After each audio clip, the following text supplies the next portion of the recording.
Buenos días, es un gusto recibirles, saludarles en esta mañana, en este segundo día de foro editorial dedicado a algo que nos gusta muchísimo, que son los audiolibros y sus alrededores, que nuestro jefe editorial fue el que eligió, el que puso a propuesta ese título porque él cree que sonará más literario.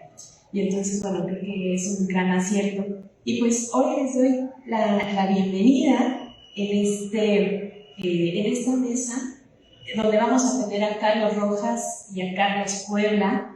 Nos van a hablar acerca del audiolibro Leer con los oídos. Carlos Rojas nos va a hablar de leer con los oídos, las posibilidades de la audiolectura. Y Carlos Puebla nos va a hablar sobre el audiolibro como apoyo a la educación. Bueno, mi nombre es Alma Espinosa Arroyo, estaré a cargo de la presentación. Y bueno, antes de continuar, quiero hablarles de nuestros invitados. Carlos Rojas, que está aquí a mi izquierda, es periodista mexicano, actualmente es jefe de contenidos en español en la división digital Publishing de Zebralution, distribuidor alemán de contenidos digitales y bueno, pues es gran amigo de la editorial de la Universidad Veracruzana, es socio fundador de Lecturable, que es una agencia mexicana de diseño de estrategias para la industria editorial. También ha colaborado en áreas como en la promoción y elaboración de programas de fomento a la lectura en diversas instituciones mexicanas y en las cadenas de librerías del Fondo de Cultura Económica, Educay y Gandhi. Vamos a darle un aplauso.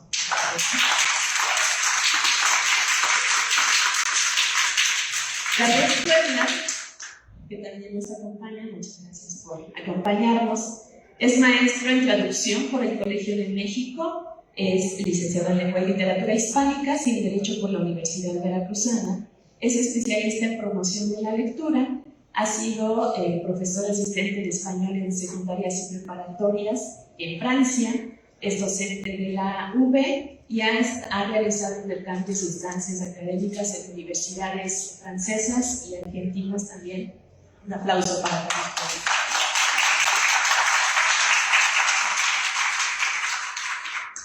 Y bueno, me presento, tengo estudios en Ciencias de la Comunicación y Literatura Mexicana, también en Enseñanza de la Lengua y la Literatura. Soy mediadora de lectura y adscrita al Programa Nacional Salas de Lectura. También soy ferviente seguidora de los audiolibros. Tenemos, junto con un compañero del editorial, podcast. Y semanalmente tengo una participación en Radio Estatal y Universitaria.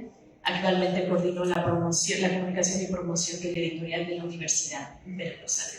Muchísimas gracias. Quisiera empezar pues retomando el hilo narrativo que nos dio ayer, bueno, que estuvimos platicando desde ayer, y la relación del audiolibro con la narración oral.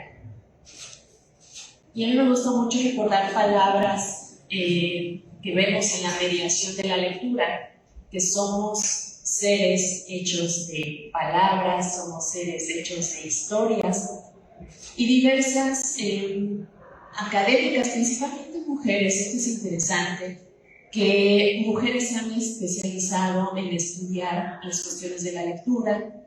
Tenemos especialistas francesas, argentinas, chilenas, colombianas, y bueno, pues ellas han hablado acerca de cómo el lenguaje y cómo desde antes de nacer nos cobija.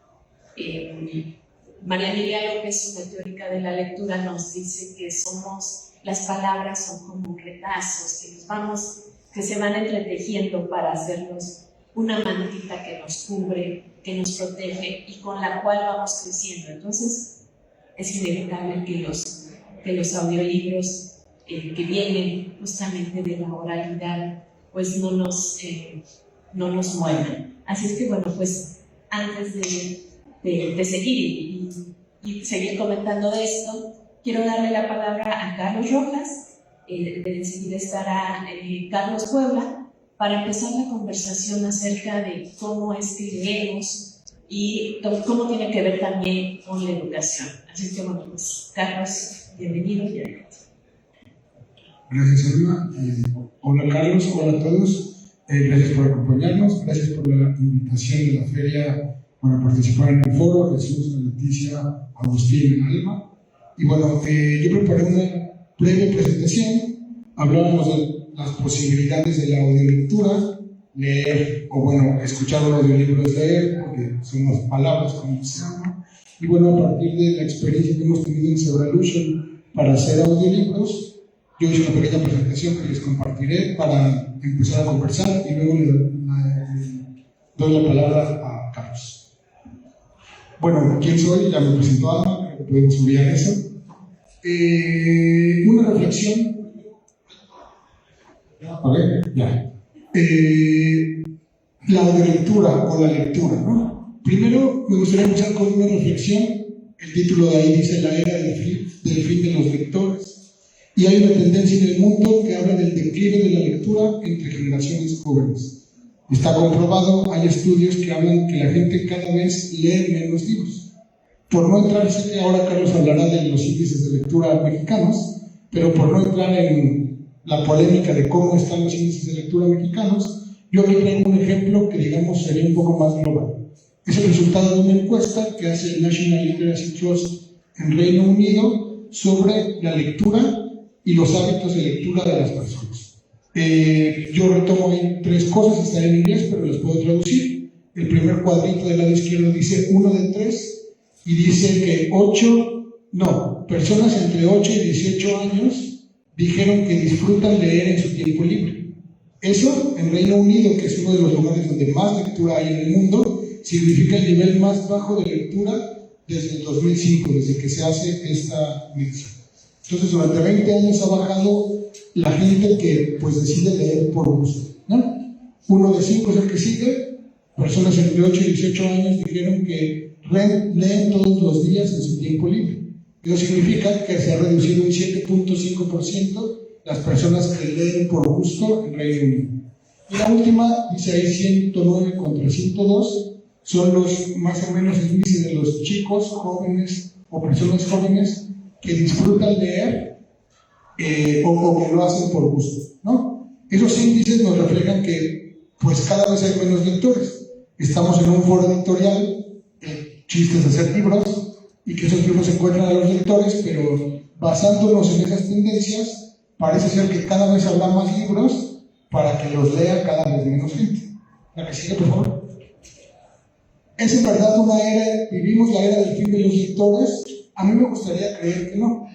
Es cierto que en el futuro habrá menos lectores interesados en comprar libros, puede ser, las tendencias así lo marcan. Así que hay una menor audiencia para un mercado que tiene cada vez más libros nuevos. ¿Esto significa que la gente no lee? Pues no necesariamente. Significa que los jóvenes están encontrando formas de consumir contenido que no son las formas tradicionales en las que los consumimos. Si la gente consume cosas, o la gente joven consume formatos o libros de un modo distinto, lo que les interesa leer o lo que les interesa en general no es los formatos tradicionales, tendríamos que buscar una forma de acercar esos contenidos a esas personas. No es que no estén interesadas, es que consumen distinto. El audiolibro, por eso es muy importante para la industria editorial, y una de sus posibilidades, claro, tiene que ver con que puede llegar a nuevas audiencias porque es un formato distinto. Hubo durante un tiempo un debate más o menos álgido de si escuchar un libro es leer el libro, ¿no?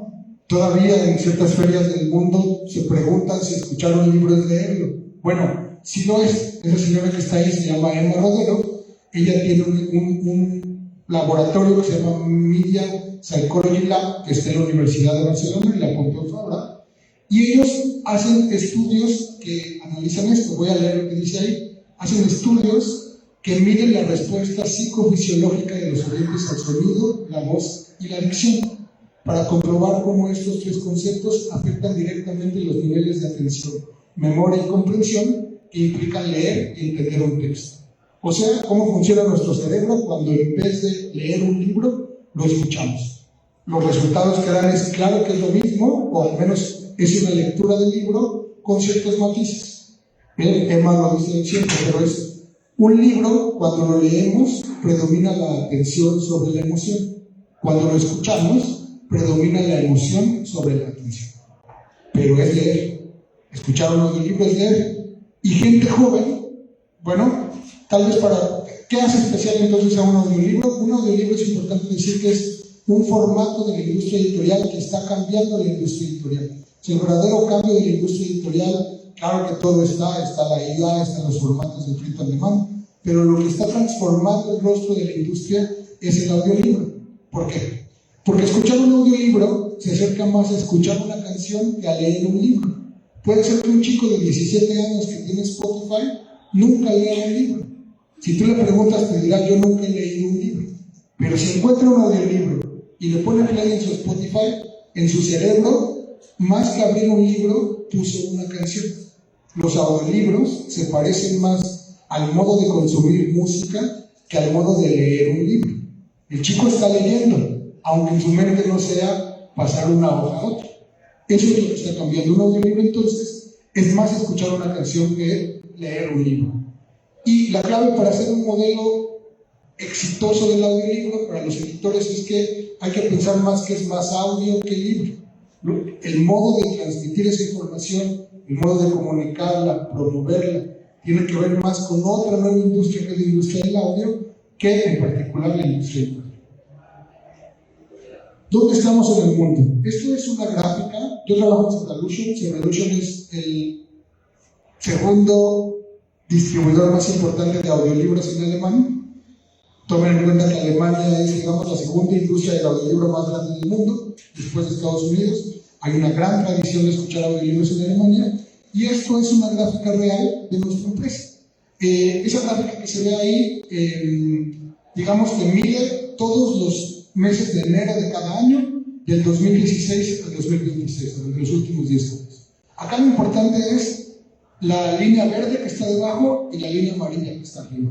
La línea verde significa el número de gente o el consumo que está habiendo de audiolibros comprados, como cuando uno compra un ebook o como cuando uno compra un libro físico, que uno entra a Amazon o a la tienda que sea, lo compra, lo descarga y es tuyo. Esa línea verde representa eso. La línea amarilla, que se ve que va creciendo todos los años, es la gente que está consumiendo audiolibros en las plataformas de reproducción, que no está comprando el audiolibro, sino que lo está consumiendo como si fuera música. Como pueden ver ahí, incluso en el año de la pandemia, que sería el 2021, no hay un crecimiento exponencial, como pasó con el ebook, por ejemplo, que subió muchísimo y luego cayó, sino que hay un crecimiento permanente de la gente que escucha audiolibros a través de las plataformas de música. Luego la línea azul en realidad es la suma de la verde y la amarilla. Acá lo importante es, la gente no está consumiendo audiolibros en el método tradicional que consume libros.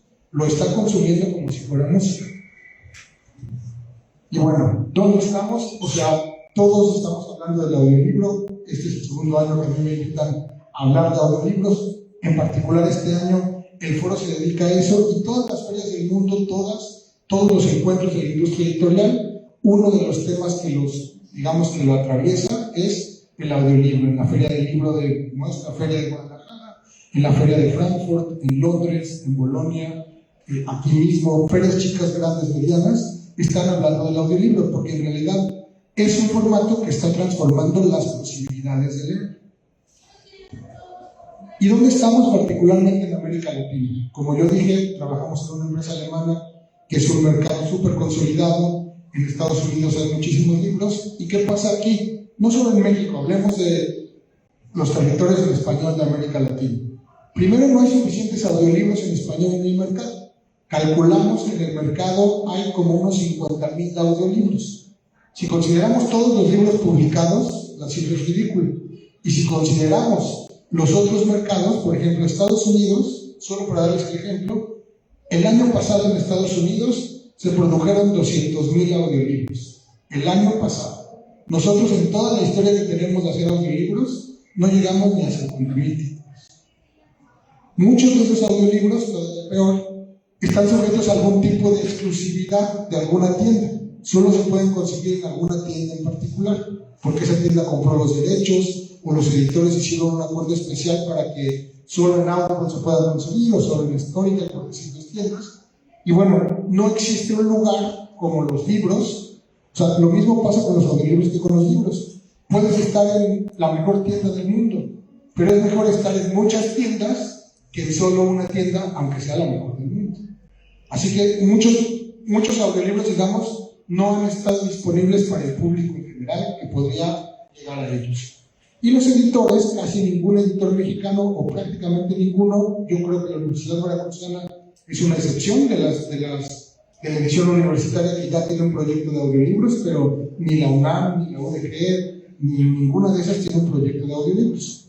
Y en el caso de las editoriales comerciales, pues, salvo los, tengo que decirlo, pero Random House, Planeta y los grandotes, nadie más hace audiolibros en realidad. Así que los editores todavía no tienen esta experiencia del nuevo formato de cómo se produce, cómo se distribuye, cómo se promociona, cómo se monetiza. Es algo que apenas vamos a llegar a eso.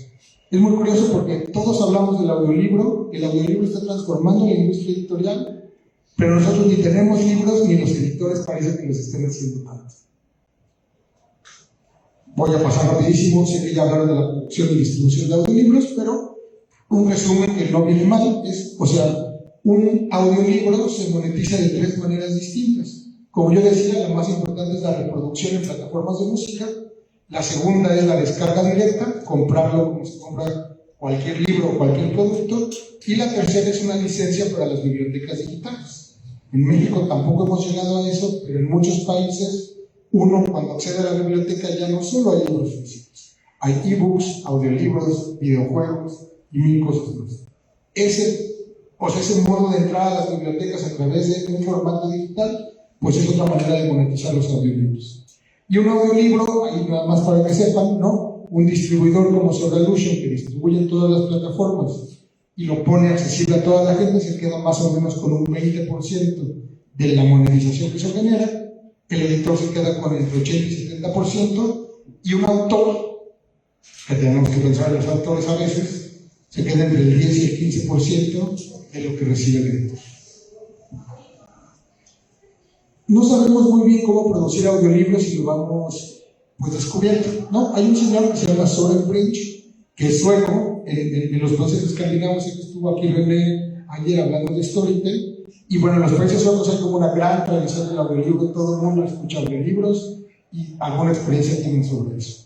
Y estos son como 6 elementos que ese señor Søren Brinch, que es como un gran gurú del audiolibro, dice sobre producir audiolibros.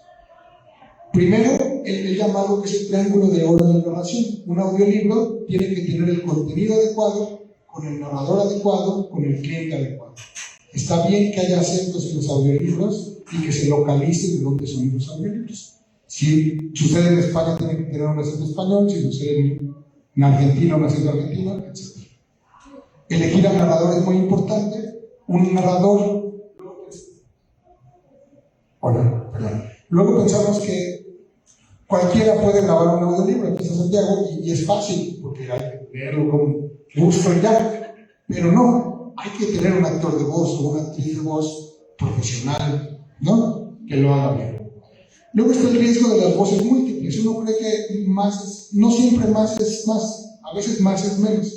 En el caso del audiolibro, tener muchos actores de voz confunde cuando uno lo está leyendo. Lo que uno quiere es un actor de voz que pueda transmitir lo que todos los personajes de un libro quieren decir. Es mejor tener un buen actor de voz que tener un multicasting que hace que se pierda como esta cosa de la lectura en voz alta, que es la esencia del audio. Trama contra narrativa, bueno, es negativo el uso de efectos y voces intensas, ya que esto no puede no representar la esencia de un libro de literatura. Pero no necesitamos que un actor exagere todo lo que dice, necesitamos que tenga ciertos matices para que transmita una sensación. Hay una popularidad del true crime, las historias reales, especialmente las policíacas, o sea, cosas que tienen que ver con cosas directas, el thriller, la nota periodística, los reportajes, las crónicas, son muy accesibles porque no tienen esta barrera de inmersión que requiere la ficción. Como yo decía, un audiolibro cuando se escucha predomina la emoción sobre la atención. Entonces hay que tener libros que emocionen y son los que pueden funcionar en el formato. Y él habla de algo que es la gran llave, que es generar hábitos series. Si un libro es muy extenso, está comprobado que 15 horas tal vez es difícil que alguien las lea. Pero si hacemos de ese libro que dura 15 horas pequeños capítulos como si fuera una serie, pues podremos hacerlo más atractivo para las personas y engancharles. Esto es rapidísimo, no lo quería repasar. Claves para producir audiolibros. Los audiolibros se tienen que distribuir en todas las plataformas, todos los modelos de negocio y todos los territorios posibles para que sirvan. Se trata de que las audiencias puedan encontrar esos formatos. Es verdad que un audiolibro llega a nuevas audiencias, pero un no lector no se va a suscribir a una plataforma de audiolibros. Se va a suscribir a la música donde escuchar a Bad Bunny. Y bueno, y otras cosas. Y bueno, yo creo que no podemos obviar la inteligencia artificial. Estas son solo algunas reflexiones sobre la inteligencia artificial. Todos hablamos, como hablamos de los libros, de la inteligencia artificial. Decir nada más que obviamente no es para nada nuevo el concepto de la inteligencia artificial. Es una cosa que viene de la década de los 70 y todos usamos cuando menos hace 20 años lo más básico de la inteligencia artificial en nuestra vida cotidiana, desde que ese señor inventó esa cosa que se llama iPhone. A partir de que él inventó eso, todos usamos inteligencia artificial. Las apps funcionan con eso. Las apps todas, Netflix, Amazon, TikTok, Spotify, todas funcionan con el aprendizaje automático de lo que buscamos, nos da resultados. Y eso es la inteligencia artificial. La inteligencia artificial es una oportunidad o una amenaza, pues es las dos cosas, ¿no? En realidad, siempre ha existido. Lo que ha transformado lo que sabemos de la IA y el gran auge que tiene en este momento es porque han aparecido estos modelos lingüísticos, como ChatGPT, como OpenAI, que bueno, pues nos permiten acelerar nuestros procesos. Ahora, la paradoja de paradojas es que la industria editorial, que ahora se ve tan amenazada por la IA, es la que ha alimentado esos modelos lingüísticos. Si no hubiera todos esos libros escritos a lo largo de los años, no podría existir la IA. Así que bueno, en un mundo donde todo es inmediato, la IA por supuesto que va a seguir creciendo, va a trastocar nuestro lenguaje y si es una oportunidad o una amenaza para la industria editorial, me desvié aquí un poco, pero creo que nos lo dijeron, nos lo han dicho muchas personas, pero la gente, la IA no le va a quitar el trabajo a los editores, pero quien sepa usar la IA va a tener los mejores trabajos. Eso sí. 3 preguntas sobre el mundo del libro que siempre nos hacemos sobre la IA, 3 preguntas que no tienen respuesta, pero que quiero compartirles y yo me hago, es, primero, ¿de qué forma afectará la IA el trabajo de escritores, traductores y diseñadores gráficos, de la gente que trabaja en la industria editorial? La va a cambiar sin duda, pero la creatividad humana sigue siendo única. El chat de WhatsApp te puede escribir un poema, pero qué tan bueno va a ser el poema, ya veremos, ¿no? Hay una creatividad humana que sigue siendo única. La segunda es, ¿puede la IA escribir libros enteros? Yo creo que en este momento sí, pero no demasiado buenos, porque la creación de contenido genuinamente original será la menos afectada por la IA. Puede...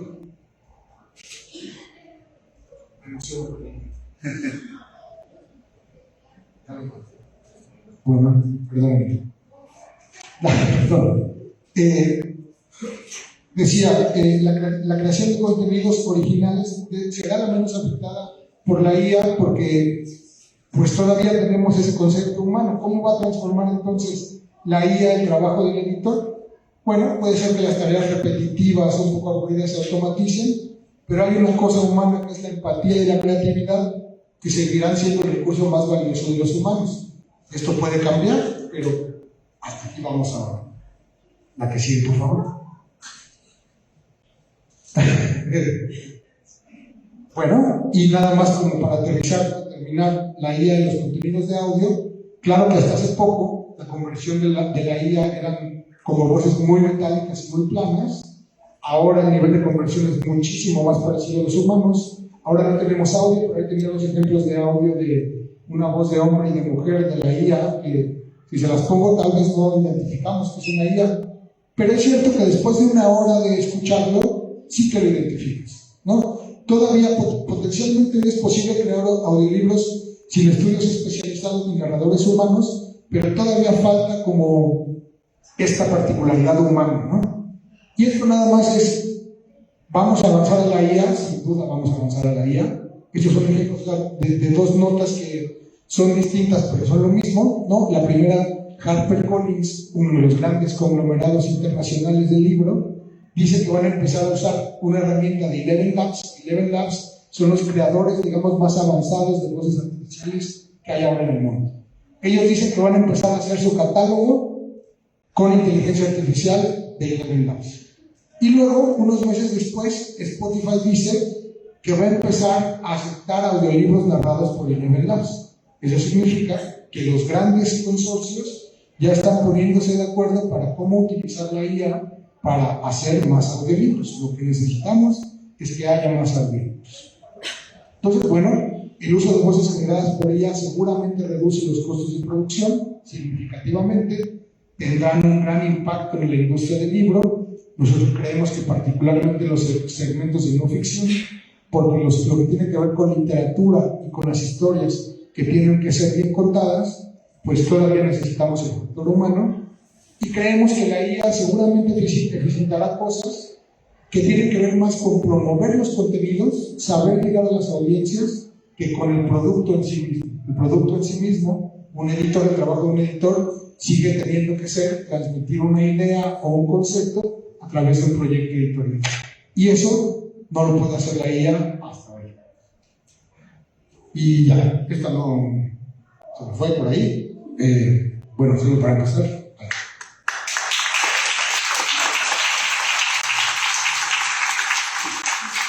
Muchas gracias, Carlos. Antes de darle la palabra a Carlos Puebla, quisiera rescatar un punto de lo que comentaste y para quizá lo podamos tomar más adelante.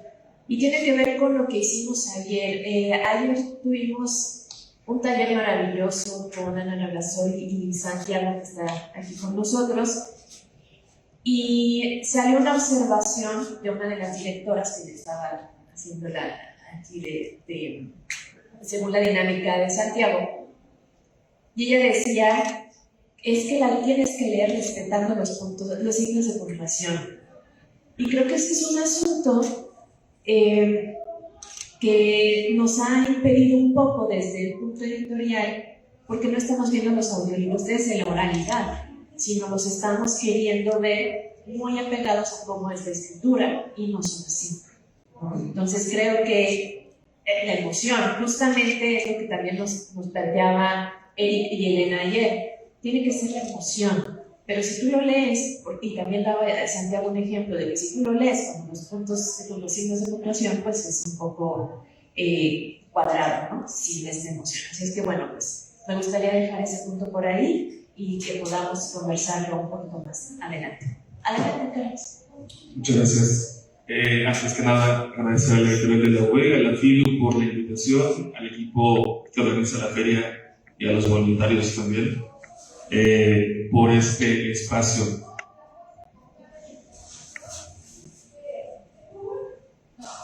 Bueno, en lo que aparecen las diapositivas, me gustaría hacer una aclaración en cuanto al título, porque sí es el audiolibro como apoyo a la educación, pero si puedo ser un poco más específico, voy a hablar cómo apoya la educación de personas con discapacidad visual. En este caso que estamos orientando el audiolibro, aterrizándolo a un espacio más, digamos, físico o social, creo que este tema era muy válido. Y antes de pasar a los antecedentes, también comentarles que es un tema que me trasciende, además de académicamente. Les presentaré un proyecto de intervención que hice hace unos años. También personalmente, desde niño estoy rodeado de personas con discapacidad visual y de alguna forma era algo natural a tratar en ese trabajo académico que les presento. Como primer punto, retomar otra paradoja que creo que en este foro y en esta mesa se han tratado muchas paradojas desde ayer. Esta paradoja que tenemos un nivel, digamos, muy bajo a nivel internacional de libros leídos por mexicanos al año, Y la paradoja consiste en que, curiosamente, las personas que no pueden ver son las que más leen o leen muy por encima del promedio de las personas que pueden ver. Esto gracias al audiolibro, también al libro electrónico, es posible. Y hay otras paradojas que un poco salen del tema, pero desde mi experiencia como profesor, me llama mucho la atención saber que los estudiantes que más leen a nivel universitario son los de medicina, por ejemplo, y uno esperaría que sean los de literatura, tal vez. Es otra paradoja que agrego aquí. Podemos pasar a la siguiente, por favor. Partí cuando detecté este problema a tratar en un trabajo académico, que el acceso a la lectura de las personas con discapacidad visual es bastante limitado. Por un lado, hay una falta de espacios en donde se promueva el hábito de la lectura. Por el otro lado, una falta de socialización del conocimiento, y por lo tanto, el placer por la lectura no siempre puede llevarse a cabo satisfactoriamente, digamos. Todo esto pues afecta su acceso a la información finalmente, a la recreación y en última instancia a la educación. Regresamos un momento, por favor. Por el otro lado, en cuanto al acceso a obras literarias, como parte del proceso de lectura por placer, también se ve muy limitado. Se calculaba en 2018 que apenas el 5% de las obras literarias estaban adaptadas para personas con discapacidad, ya sea en un formato digital o en un formato de audio. La mayoría de las obras que están adaptadas para estas personas son obras no comerciales o que no son actuales, sobre todo clásicos, y las temáticas pueden no ser interesantes para ciertos grupos, sobre todo de edad, por probablemente jóvenes no tienen el mismo acceso a libros que personas que sí pueden leer con los ojos, digamos, si lo encuentran en una librería, por ejemplo. Hay también un predominio de ciertos géneros. Poca poesía estaba adaptada para ellos, y lo que estaba más adaptado obviamente era prosa, novelas y cuentos. Pasamos a la siguiente, por favor. Como antecedentes, ahora sí, el acceso a la lectura de las personas con discapacidad empezó obviamente una traducción persona a persona. Probablemente las personas ciegas solicitaban a alguien que podía leer con los ojos. La lectura de un texto puede ser en un contexto académico o universitario, también por placer. Cuando aparecieron las tecnologías que permitían grabar una voz, esto avanzó un poco más. Pongo ahí un artefacto que tal vez para algunos ya no sea tan familiar como los cassettes, pero yo creo que por ahí de los 80s, 90s era el medio más adecuado para que una lectura hecha en voz alta se mantuviera a través del tiempo. Más adelante, desde luego, los discos compactos, con los Discman, y llegamos al punto que los smartphones son los más, el medio más adecuado. Podemos ahí reproducir un texto, guardarlo en audio, en texto también, y es la herramienta más útil hoy en día. Pasamos a la siguiente, por favor.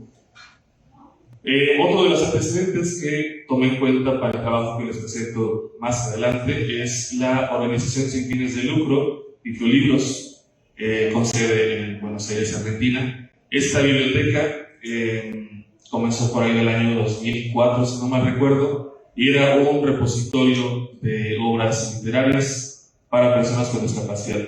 La inscripción estaba condicionada a demostrar que eras una persona con discapacidad visual, débil visual o ciega, y tenías derecho a descargar libros de esta plataforma. Pasamos a la siguiente. El tema de Bibliolibros quiero ligarlo con el aspecto legal.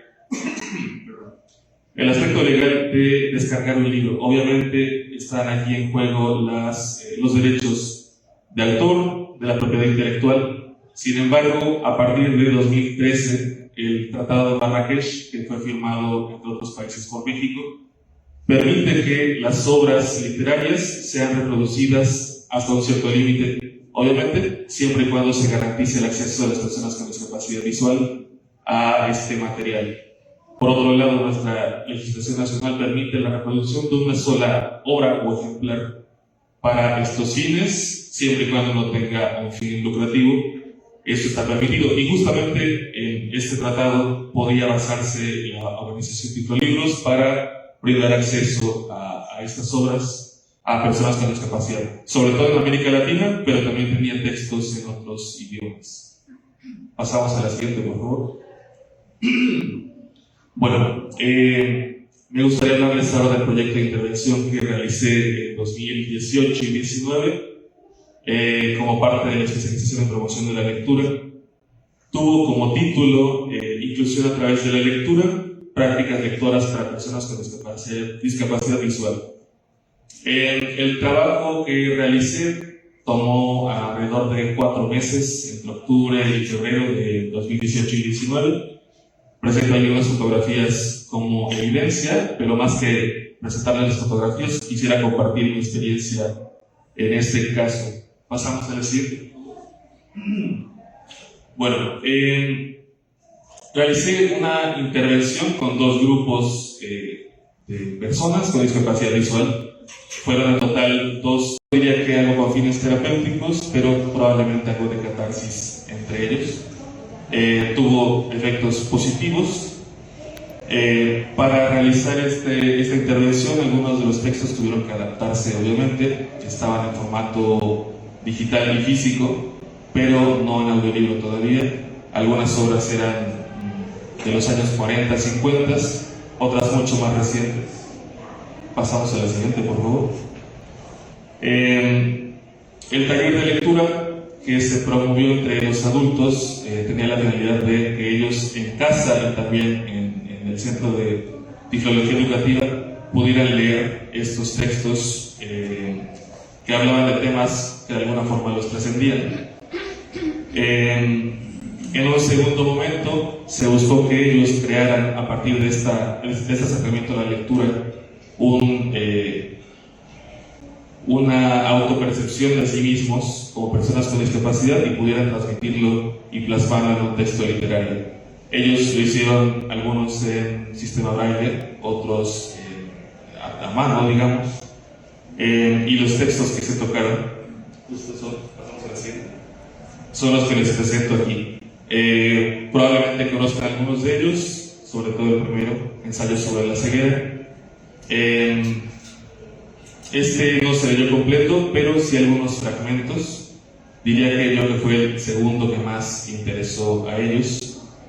El segundo texto, El cuerpo en que nací, de Guadalupe Nettel, habla de la experiencia de la autora como una persona que tuvo un problema de vista de niña y su experiencia perdiendo la vista y recuperándola también un poco.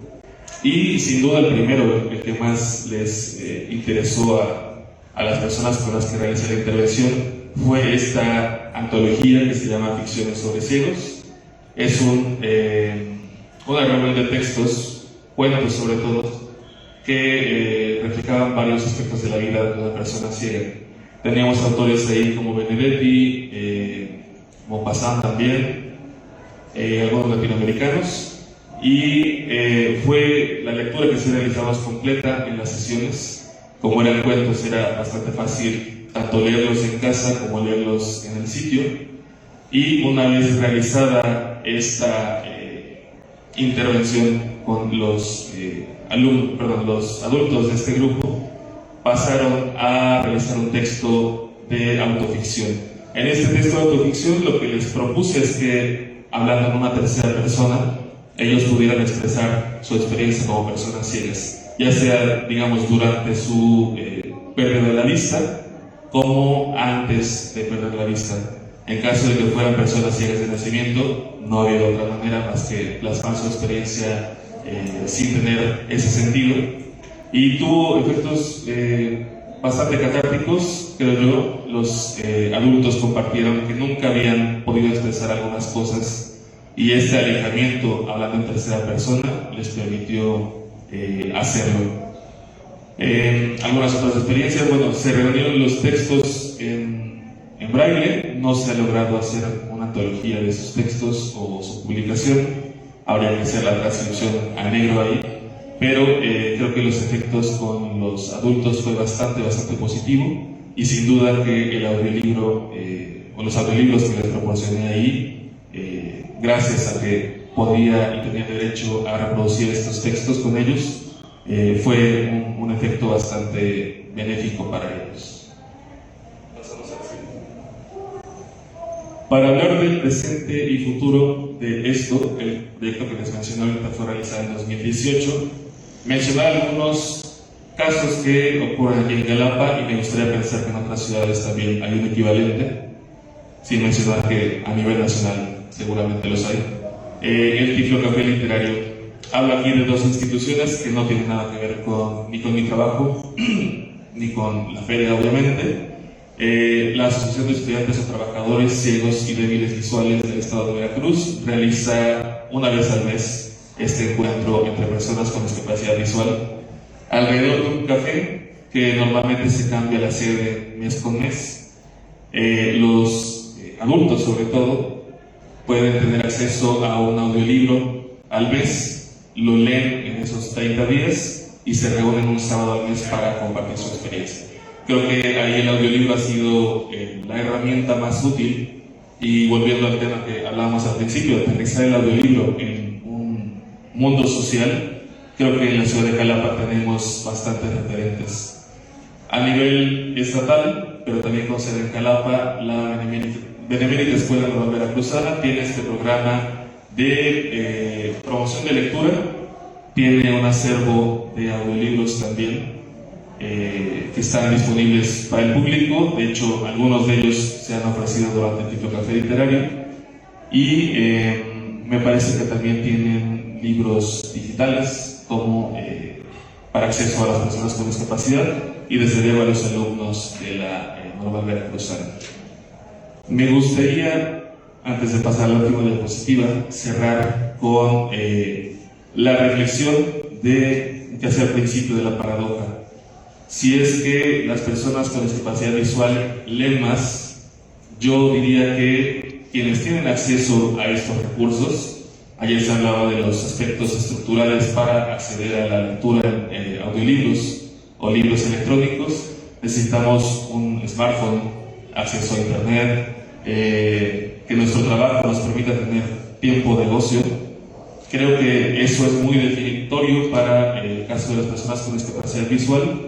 Lamentablemente no todas tienen este acceso, sin embargo sí hay instituciones, hay programas que defienden esto, respaldado por la ley, y eso confirmaría que efectivamente hay un promedio más alto de lectura gracias a los audiolibros en estas personas, que digamos las personas que no tenemos ninguna discapacidad, y que nos quedamos en un promedio bastante bajo de lectura. Agradezco su atención y no sé si pasamos a alguna serie de preguntas.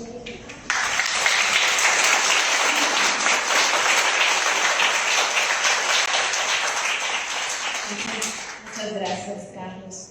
Cuando mencionabas los títulos, también pensé en la clase de griego de Han Kang, de la Premio Nobel de Literatura del 2024, no sé si lo han leído, y habla precisamente de un profesor que tiene, bueno, que es prácticamente ciego. Entonces, bueno, pues es otro libro bastante bueno, además de los que comentaste. Como mediadores de lectura, como promotores de lectura, debemos conocer todos los formatos y acercar a los demás a la lectura a través de estos formatos y sus posibilidades, ¿no? El audiolibro nos puede dar esas opciones de no solamente abrirnos la puerta, como se dice, a otros libros, sino también a otros escritores, a otras historias editoriales, también proyectos. Está bien interesante este proyecto que yo no lo conocía, de la asociación que se reúne cada mes. Yo creo que podríamos hacer algo ahí, Leti, con los audiolibros de la editorial de la Universidad Veracruzana. Y bueno, no sé si ustedes si quieran comentar algo de lo que ustedes comentaron, o no sé si con lo que mencioné hace un rato te quedaste así como que querías comentar. Carlos. Me gustaría plantear que yo no toqué el tema de la inteligencia artificial, pero creo que es un tema que está tocando cualquier aspecto de la vida actualmente, y creo que este recurso también ha sido útil para las personas con discapacidad. Si antes era necesario que una persona prestara su voz para la lectura en vivo, posteriormente para grabarse y poder reproducirlo, actualmente los programas de ese tipo, de herramientas de inteligencia artificial, permiten que un texto, siempre y cuando se digitalice, sea accesible para todas las personas con discapacidad, y creo que es algo que no se ha explotado con total libertad, y creo que hay todavía un pendiente en cuanto a las obras actuales, y creo que la inteligencia artificial podría ayudar en ese caso para que obras que salen publicadas probablemente a los pocos meses puedan ser accesibles para personas con discapacidad visual. Creo que sí falta un poco de mayor visión, sensibilidad, empatía, darles. Bueno, ¿quieres comentar algo o pasamos a...? No, bueno, nada más agregaría que claro, o sea, el audiolibro puede ser una herramienta súper importante para como llenar esos huecos para que las personas con debilidad visual o ciegos puedan acceder a esos libros. Como dices, ahora muchos libros populares, bestsellers de las editoriales, pues tienen su formato en audiolibro. El paso que nos falta es que estén disponibles para todos, ¿no? Que haya una biblioteca donde los puedan consultar, que este tipo de programas puedan acceder a ellos comprados, regalados, donados, prestados o como sea, pero creo que nadie ha dado ese paso, y muy interesante que en una ciudad como Jalapa, tú decías que hay otros proyectos así en el país. Yo no creo que haya tantos, y ojalá haya más cada vez. Y abrir también la posibilidad, como lo mencionaba Alma, tal vez la Universidad Veracruzana pueda aportar un grano de sal más a esta tarea. Creo que muchos de los textos que se publican en la editorial de la UV podrían ser bastante útiles, no solamente los clásicos en esta colección, tal vez algunos más recientes y los que se publican año con año podrían hacerse accesibles para la lectura de personas con discapacidad visual. Claro, también hay una legislación, ya Aida nos podrá comentar más al respecto, no sé si tú nos puedas comentar, sobre hacer los libros con una mayor, que sean más accesibles, no solamente los audiolibros, sino los libros en general, los libros electrónicos. En este momento no recuerdo cómo se llama esta legislación, que tenía que ya empezar a funcionar, me parece que este año, ¿no? Bueno, no sé si tengan algo más que comentar. Bueno, también precisar, la editorial de la Universidad Veracruzana ya cuenta con audiolibros, y bueno, no han sido o no son exactamente las novedades. Ya ayer Leti nos comentaba, y más adelante en la última sesión, Leticia Cortés, Agustín del Moral y Jesús Guerrero nos hablarán justo de esta iniciativa, o de esto que se está buscando a través de los audiolibros, llegar a un público justo con estas características, no solamente para el ocio como se cree, ¿no? Sino que sea con esta mirada, con este objetivo. Bueno, vamos a pasar a las preguntas. Creo que Leti tiene ya una pregunta. Yo creo que es que por la grabación no se puede. Gracias. A Carlos Puebla le quería preguntar, porque mencionaste algo sobre que no, en los dos grupos con los que trabajaste, no funcionaron los audiolibros en el grupo infantil, y que en el de adultos sí, y no explicaste por qué. Eso me interesa mucho. Ok, creo que los audiolibros no funcionaban porque era difícil mantener su atención. Yo no podía hacerlo con ellos, lo intentamos con los padres, se les sugirió, si no mal recuerdo, y eso era complicado con ellos. Por eso decidí elegir textos más cortos que los que en un principio había planteado con ellos, y que fueran en el salón de clases. De hecho, abonando a ese tema, algunos de los cuentos, recuerdo uno de Robert Dahl, me parece, trataba sobre los colores. Entonces era muy difícil para un niño ciego de nacimiento presentarle este tema. Y ahí el recurso que decidí usar fue la estimulación con objetos que podemos relacionar las personas normovisuales con colores, ¿no? Por ejemplo, el color azul, me parece, no, era blanco. Hablaba sobre la nieve el cuento, y lo que hice fue sacarles un poco de hielo o presentarles este color como frío. Hay una discusión muy grande de si las personas ciegas pueden entender el concepto de colores si nunca han visto un color, pero creo que con ellos fue fácil vincular este tema de los colores con objetos físicos. Entonces creo que en el caso de ellos, los audiolibros desafortunadamente no eran un buen recurso, pero la lectura en vivo sí lo fue. Felicidades.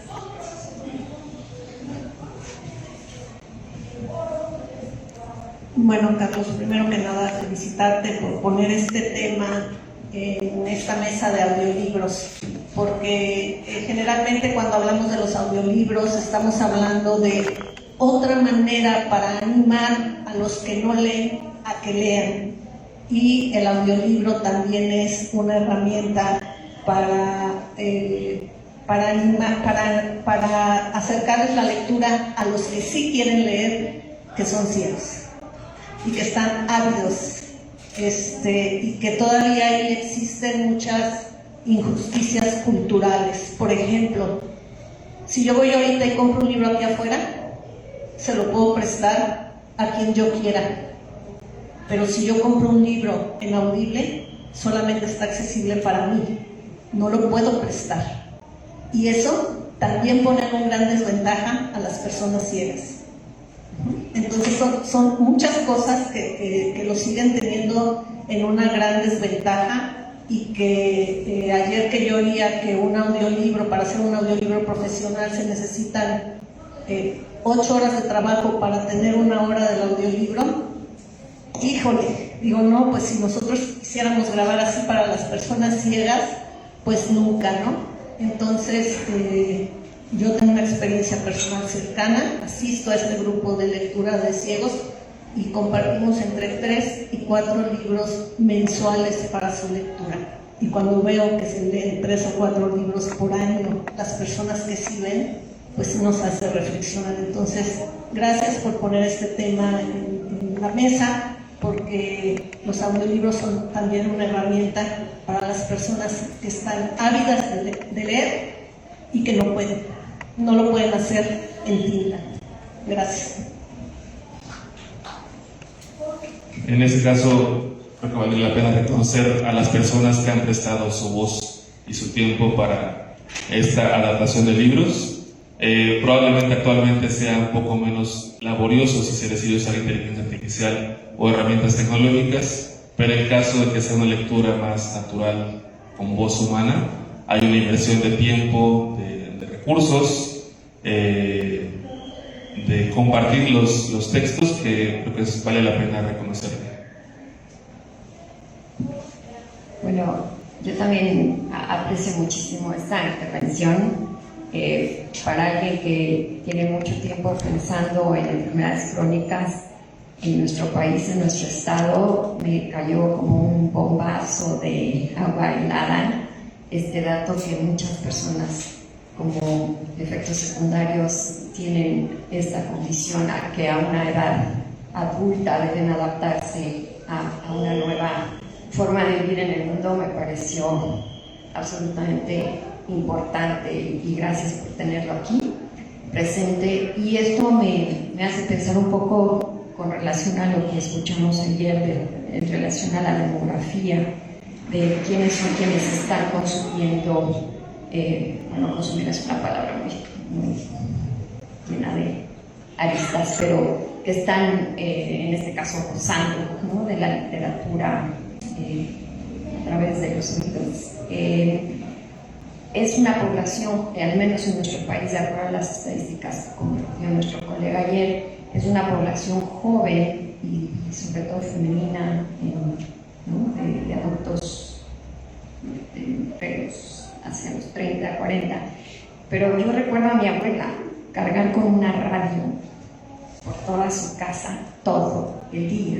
y una forma para ella de socializar, de estar enterada del acontecer nacional, era a través de la radio. Hay una tradición enorme en este país de las radionovelas, ¿no? de este contenido que me parece que ayer también se habló, que se rescata también en esta tradición y se apoya. Y pienso en una población de adultos mayores contemporánea, en familias que por la forma de vida, sobre todo en las ciudades, pasan mucho tiempo solas, ¿no? Y allá hay, otra vez, no me gusta usar la palabra mercado, ¿no? Pero hay una oportunidad para una población que supongo que comparte muchas de estas necesidades de lectura, y no sé si ustedes, ¿no?, quienes están en la industria, han mirado hacia ese lugar, no solamente las personas adultas, ¿no?, con discapacidad visual, sino normovisuales, ¿no?, que es muy grande en nuestro país, y que otra vez quizá habría un problema ahí de acceso, de entrar y socializar ese uso de los celulares, etcétera. Pero inmediatamente pienso en Radio V, ¿no? Ahí hay una colaboración esperando ser capitalizada en cuanto a la producción de audiolibros de la Universidad Radio V, y recuperar estos espacios en la radio que socializan e integran a una población que de otro modo muchas veces tiene pocas opciones de convivir, de juntarse, de ocio, ¿no? Y que es una población pues, digna de mirarse. Y gracias de nuevo, felicidades, Carlos. Bueno, si debo agregar algo, diría, claro que sí, o sea, los dos grandes retos de los audiolibros pasan por lo que tú acabas de decir. Uno es la cantidad de títulos que hay muy poquitos, y luego los que hay, como yo decía, están en una plataforma. Si tú tienes Audible, no lo puedes compartir, pero si está en YouTube, todos lo podríamos escuchar. El chiste de los audiolibros es que estén en todos los lugares donde la gente lo puede consumir, en la YouTube, el radio, los privados, los públicos, las bibliotecas, y ese es el gran reto que tenemos. Uno es hacer más contenido, y otro es hacer que ese contenido realmente esté en todos los lugares. Pensando en el modo libro, es cómo hacemos que un libro llegue a todos lados. Ahora, en el mundo digital eso en teoría es fácil, pero luego en la práctica nos quedamos atorados en los dos problemas que tenemos. No estamos haciendo los audiolibros, no sabemos cómo promoverlos, no sabemos en dónde ponerlos, cómo llegar, ¿no? Y claro que aporta todo lo que se puede hacer. Estamos, al menos en el español, en un momento como súper virgen, así que todo Zoom, ¿no? Buenos días, antes que nada, muchísimas gracias a nuestros expositores, porque la verdad está muy interesante todo este tema de los audiolibros, de la nueva tecnología digital, con la inteligencia artificial y todo eso. Y bueno, yo soy sociodemógrafa, y a mí me llamó muchísimo la atención el resultado de la encuesta del INEGI, que dice que ahora se lee a nivel nacional entre 3 y 4 libros. Yo me acuerdo que hace muchísimos años estaba en un libro, ¿no? Un libro al año. Esa era la media. Yo decía, México, wow. Sin embargo, también hay que pensar, bueno, al menos yo como demógrafa lo pienso así, que muchas veces la información que sale de las encuestas está un poquito asegurada también, ¿no? Porque al menos en la Ciudad de México, yo me acuerdo cuando salen los resultados de diferentes encuestas, veíamos que en Ciudad de México, por ejemplo, en Polanco tenías un nivel de Suecia, y te ibas ahí por Estado de México y tenías nivel de África. Entonces, ahora, esas cifras a nivel nacional como que de repente las dudo un poco, pero bueno, es una referencia. Sin embargo, también es bueno y es interesante mencionar lo que acaban de decir, por ejemplo, lo de YouTube. ¿Cómo me he encontrado libros que son personas así comunes y corrientes que se avientan a leer un libro? Y a mí me llama muchísimo la atención, por ejemplo, los libros de chismes. Yo digo, ¿qué están escuchando a la gente que tiene acceso a audiolibro? El libro de la vida de tal cantante, de tal actor. O sea, ese tipo de libros como que les llama mucho la atención. Bueno, yo como antropóloga soy muy chingona y me encanta leer los comentarios. y me doy cuenta que les gusta ese tipo de lectura de audiolibro, precisamente, por ejemplo, a ciertos sectores de amas de casa que dicen que es mi forma de leer en lo que estoy limpiando, o sea, como decía acá la señora con lo de la radio, ¿no? Es una forma de acceso también. Y sin embargo, yo creo que también tenemos que bajarnos de esa nube de que siempre decimos que el arte es cultura, ¿no? Y como que de repente pareciera que un libro es así como que muy intelectual o muy de una cierta clase, una categoría social, sino que tiene que expandirse, y qué bonito que se extienda también en esta población que tiene una diferencia, ¿no? O una discapacidad, que ahora no recuerdo cómo se le dice, ya no se utiliza la discapacidad, pero que el acceso es diferente, ¿no? Entonces es muy padre ver ese tipo de espacios, de lugares y de personas que están trabajando precisamente para que esas personas que realmente no podrían tengan acceso a este tipo de lectura. Pues muchísimas felicidades. Gracias. Yo ahí sobre las cifras, o sea, quisiera comentar algo que era un poco lo que esas cifras que yo decía de Reino Unido, para no entrar en la polémica aquí, porque claro, ¿qué estamos midiendo para esa cifra? Los libros que se compran, los libros que alguien saca de las bibliotecas, ¿cómo estamos llegando a esa cifra, ¿no? Pero lo importante no creo que sea la cifra en sí, sino, o sea, sí, puede que la gente compre menos libros, pero la gente sigue consumiendo contenido, la gente sigue queriendo que le cuentes una historia.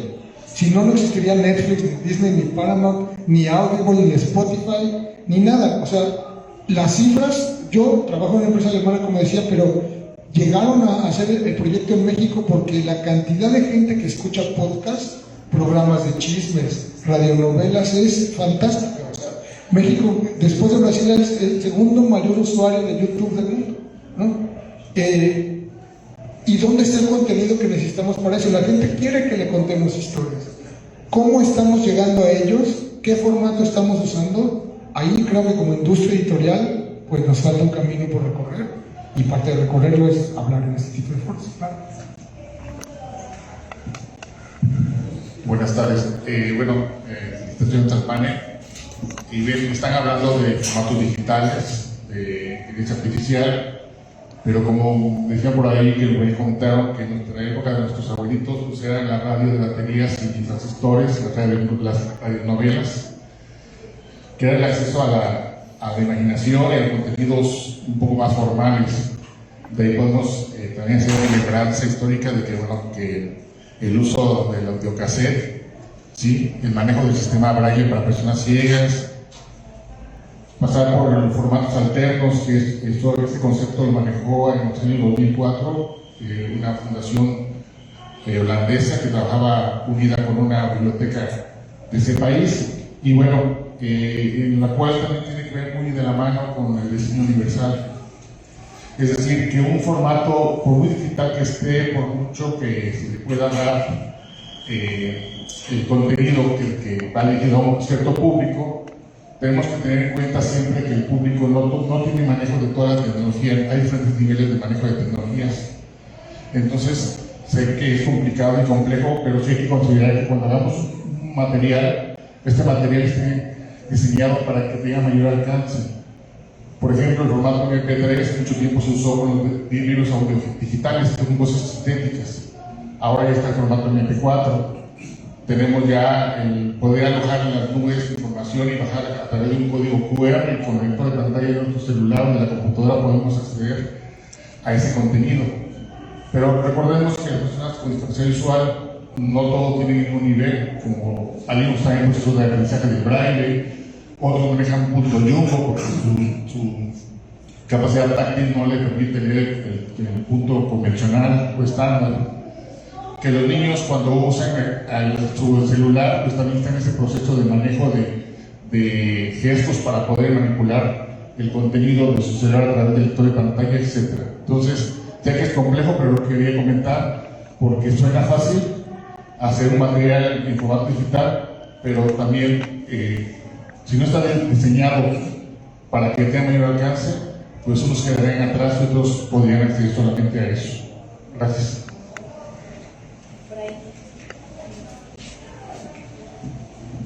Perdón, brevemente nada más. Bueno, yo quería hacerles como un comercial, una información. Carlos lo mencionó muy brevemente, pero México está adherido al Tratado de Marrakech. ¿Qué implica eso? Cualquiera de nosotros puede tomar un libro y grabarlo sin violentar la propiedad intelectual y los derechos de autor. ¿Qué condición es? Que sea para personas que por cualquier motivo, cualquier circunstancia, no pueden acceder a un texto escrito. ¿Quiénes son? Personas con Parkinson. Yo no puedo acceder a un libro porque no lo veo. Yo puedo grabarle a esa persona sin pedirle permiso al autor y no estoy violando un derecho de autor. ¿Cuál es el riesgo con estos libros que se graban en YouTube sin permiso? Que están afectando a las personas, como las personas ciegas, que sí tienen el derecho a acceder a eso. Y muchos autores se están protegiendo de los audiolibros porque sí están violando los derechos de autor si la persona tiene manera de acceder al texto escrito. Entonces, cuidado con eso porque están afectando a la población que solamente puede escuchar libros porque no los puede ver. Entonces, ese es un problema de las plataformas como por ejemplo YouTube, que todo el mundo tiene acceso, pero eso no le da derecho a todos. O sea, hay una parte de la población que sí está afectando el derecho de autor y la propiedad intelectual. Entonces, pueden estar en YouTube, pero no hemos encontrado la manera en que solamente accedan las personas que no tienen otra forma de leer. Entonces, ahí es donde está el riesgo. Pero bueno, si alguien quiere leer en voz alta, le gusta leer en voz alta y quiere leer con la nota de voz de su celular en cápsulas de media hora libros y donarlos a la comunidad de ciegos, lo puede hacer porque está protegido por los derechos que concede el Tratado de Marrakech. Gracias. Santiago, ¿quiere comentar algo al respecto? Perdón, yo nada más quiero decir algo sobre YouTube, nada más para aclararlo. Es verdad, todo lo que has dicho es verdad, y claro, los libros, como casi todo en el mundo, está sujeto a la piratería. Y en YouTube, cuando yo decía en YouTube, ojo, que yo me refiero a que los audiolibros estén en todas las plataformas, incluso plataformas como YouTube tienen mecanismos para evitar la piratería. Por ejemplo, uno cuando tiene un audiolibro oficial o la versión oficial de un audiolibro, cuando lo sube a YouTube, YouTube lo que hace es, digamos, conocer ese texto a través de la inteligencia artificial, y si alguien lee ese texto, más del 10% del texto que no es el libro oficial, YouTube lo baja. Funciona más o menos sí y más o menos no, como funciona la piratería, ¿no? Es algo que, digo, hay libros piratas, todos lo sabemos, hay audiolibros piratas también. Yo nada más quiero aclarar que YouTube, claro que es un canal democrático en el sentido de que hay un modo de subirlo ahí, como hay modos de subir las cosas, ¿no? Y sí que YouTube tiene un modo antipiratería contra eso. Puede que no funcione del todo bien, pero existe. Sí, bueno, muchas gracias por la conversación que se abrió. Creo que es muy interesante porque aborda los audiolibros, pero además le da este componente social, ¿cierto? De bienestar social. Quería compartir con ustedes una experiencia trunca que hicimos en Chile. Hay una fundación que se llama Fundación Luz, que es una fundación que justamente está orientada a la educación y apoyo a personas con discapacidad visual o personas ciegas. Y ellos tienen una biblioteca, que es la Biblioteca para Ciegos, donde efectivamente adhieren al Tratado de Marrakech. Ahora, esa biblioteca pasó de estar en cassette a CD y hoy presta audiolibros en pendrive. Entonces, tienen como 2.000 títulos grabados por voluntarias y voluntarios, personas de todas las edades que ponían un micrófono y se grababan a sí mismos, ¿verdad? Y les entregaban el libro. ¿Qué hicimos o qué quisimos hacer? Hablamos con una plataforma que se llama Publicala para que ellos nos pudieran, para poder cargar esos audios, esos 2.000 títulos en la plataforma y dejarlo disponible para las personas con discapacidad visual. Hay una institución estatal que se llama CENADIS, Servicio Nacional de la Discapacidad, y existe lo que se llama un registro de discapacidad. Entonces tú a las personas con discapacidad cualquiera sea la que tenga, le dan una credencial y tiene esa credencial un número que está vinculado a su cédula de identidad. Entonces lo que ideamos fue, cargamos los audios, los títulos que están disponibles, estos 2000 títulos, seguimos produciendo para alimentar esta biblioteca digital para personas con discapacidad o personas ciegas, y cómo garantizar que esos títulos, que son todos sujetos a derechos de autor, ¿cierto?, estén disponibles solo para personas con discapacidad. Bueno, ingresan su cédula de identidad y se hace una verificación con el sistema del Senadis, ¿cierto?, con la credencial de discapacidad, y con esa verificación sabemos que están llegando exclusivamente a esas personas. Todo iba viento en popa hasta que nos encontramos con las trabas gubernamentales o estatales más bien, que dijeron, o sea, les despertó mucha suspicacia. ¿Qué es lo que quieren hacer? ¿Para dónde va a ir esto? ¿Quién lo va a...? Pero no, si lo van a escuchar de las personas ciegas, lo único que queremos hacer es una verificación, ¿no?, que se valide que esta persona tiene una discapacidad, porque de lo contrario puede entrar cualquier persona que tenga el enlace. Bueno, finalmente toda esta idea y esto que fueron reuniones y no sé qué todo, se terminó cayendo, y yo creo que en ese sentido es que es difícil muchas veces en nuestros países hacer dialogar el mundo privado con el mundo público, ¿no? Hay suspicacias de lado y lado. Entonces, el bien mayor se pierde de vista y se difumina, ¿cierto?, se diluye en una serie de vueltas que a la larga hacen que justamente personas que tienen, porque una persona que vive, no sé, bueno, Puerto Montt, por ejemplo, es una ciudad que queda a 12 horas de Santiago. ¿Cómo va a acceder a ir a buscar un pendrive para poder escuchar en su casa un audiolibro? No tiene forma de acceder. Esto permitía que la gente pudiera entrar a la plataforma. Entonces, eso, quería compartirles esta experiencia porque creo que hay maneras de lograr que los libros lleguen a esta audiencia, pero es fundamental ahí flexibilizar las cosas. Y eventualmente, por ejemplo, una universidad, la Universidad Veracruzana, puede dar como garantías que puedan aplacar un poco esas suspicacias que se dan entre el mundo privado y el mundo público. Eso quería comentarle.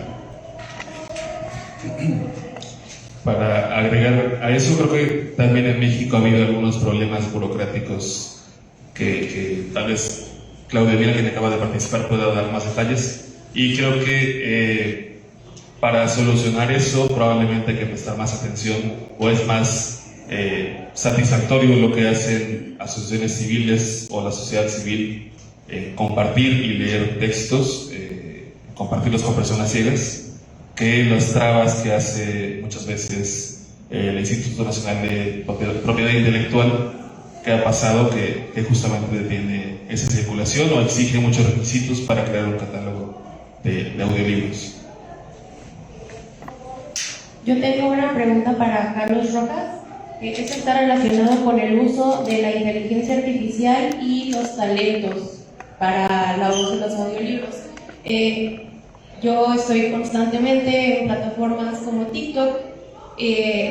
También he llegado a conocer una versión alternativa de los audiolibros, por ejemplo, los podfics, que son como podcasts, que son fanfics, son creados por fanáticos de alguna serie.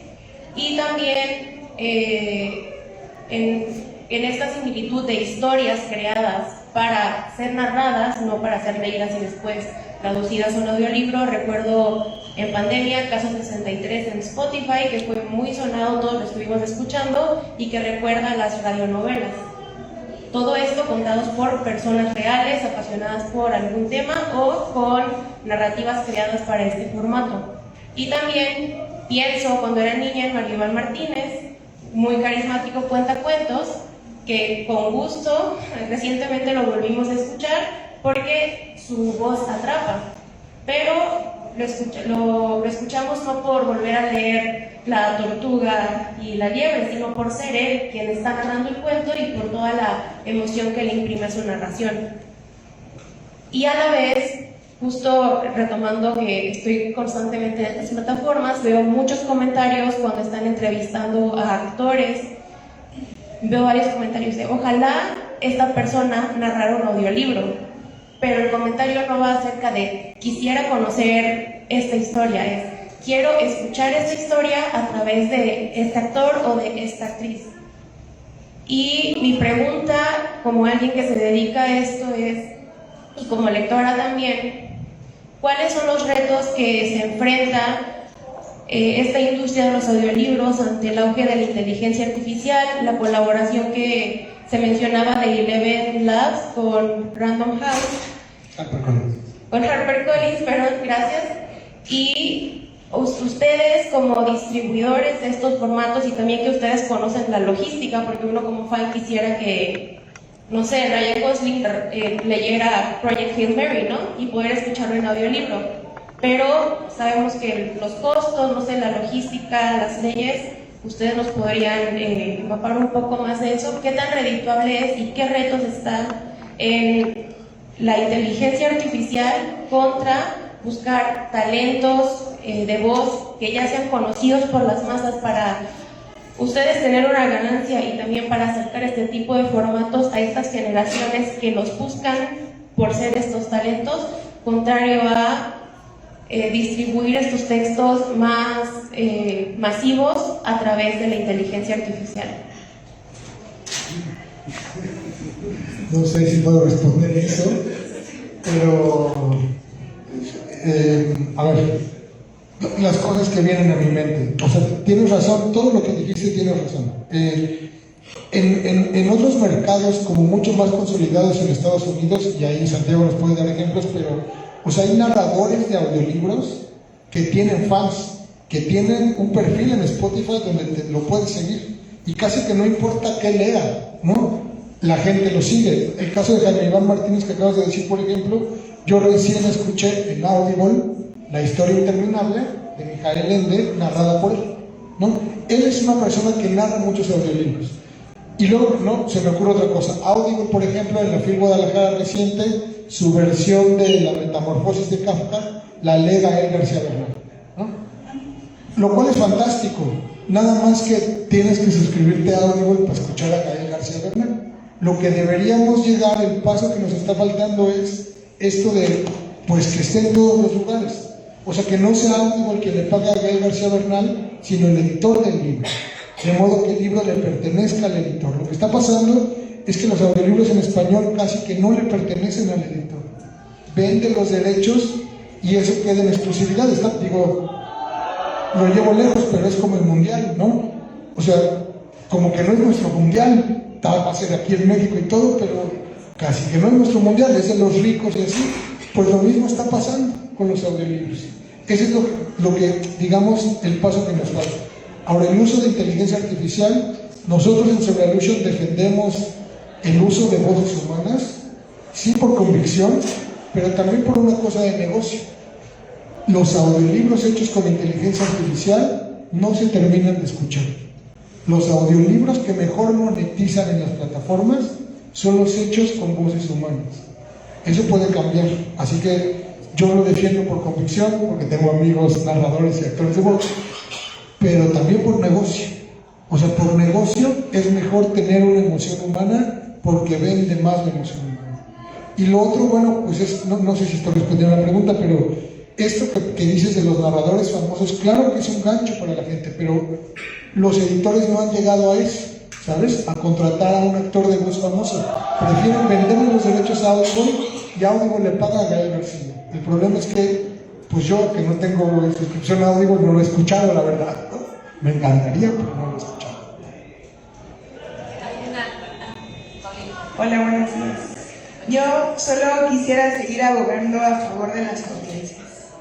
Y quisiera, viendo toda esta data que se nos ha presentado y de las posibilidades a donde puede acceder el audio, en todas sus vertientes.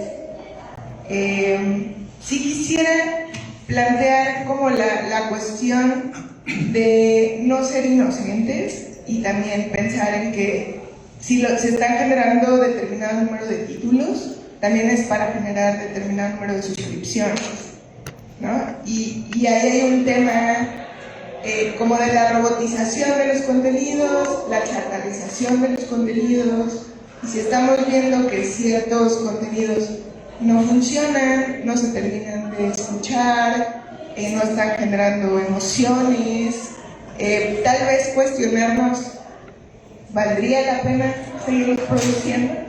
No sé, porque pienso o sea, tampoco es que no usemos ciertas plataformas. Pienso en el caso de cuando Netflix comenzó, ¿no? Que tenía 5 series, pero las 5 eran increíbles, ¿no? Y ahora tenemos miles de opciones que, dependiendo del estado de ánimo en el que nos encontremos,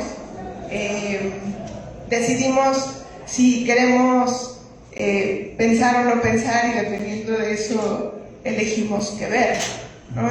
Entonces, en este caso, yo creo que también sería conveniente, porque, volviendo a no ser inocentes, no es por no usar las tecnologías, sino también pensar en qué costo y para qué las estamos usando, ¿no? Ese sería como un comentario.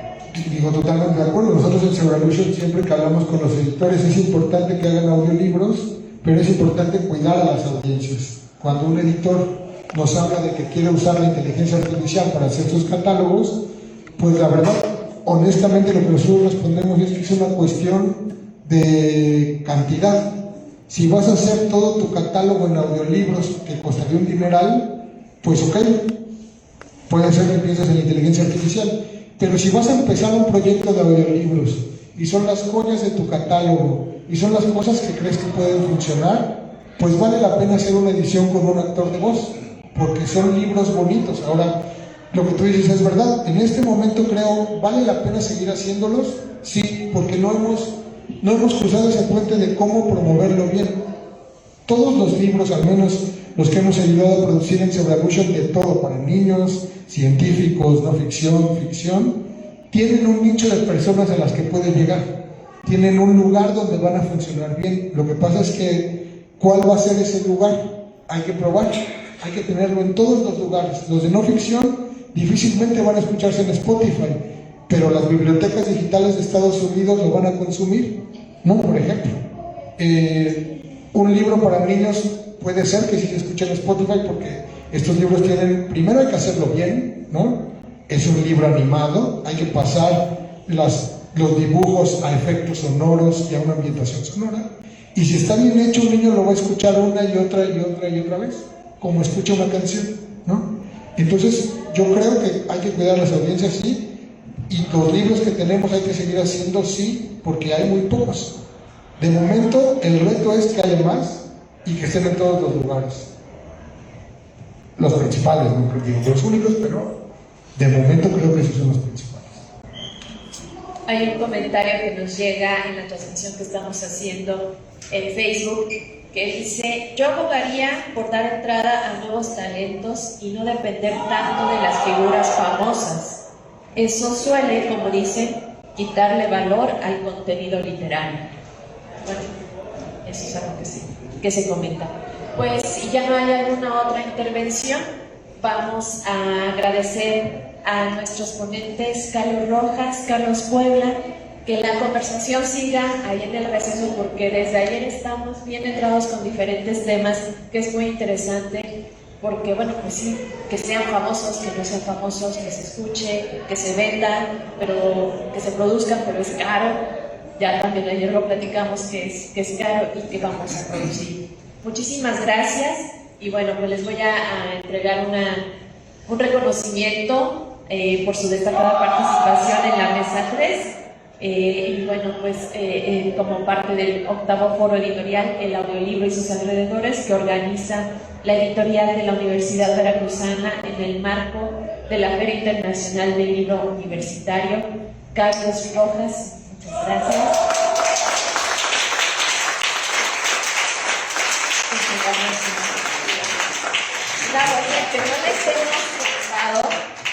bueno, en el marco del centenario de Sergio Galindo, mandamos a hacer unas bolsas y esta dice: a todo escritor honesto le debe importar el alcance que sus palabras tienen con el público.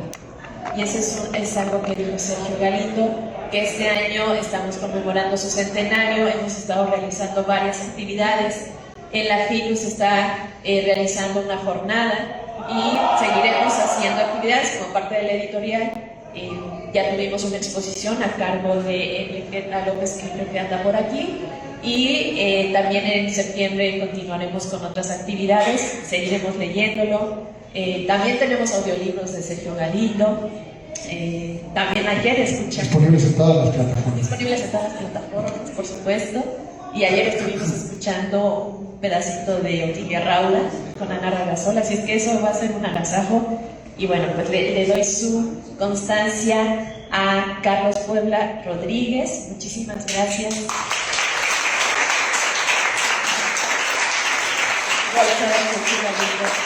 Pues les invitamos a acompañarnos ahorita en el receso, a tomar un café, un papazo, y también nos vemos en un ratito en la mesa 4 a las 11 horas, que vamos a platicar acerca de la industria del audiolibro en Latinoamérica. Santiago Ramírez estará aquí con nosotros.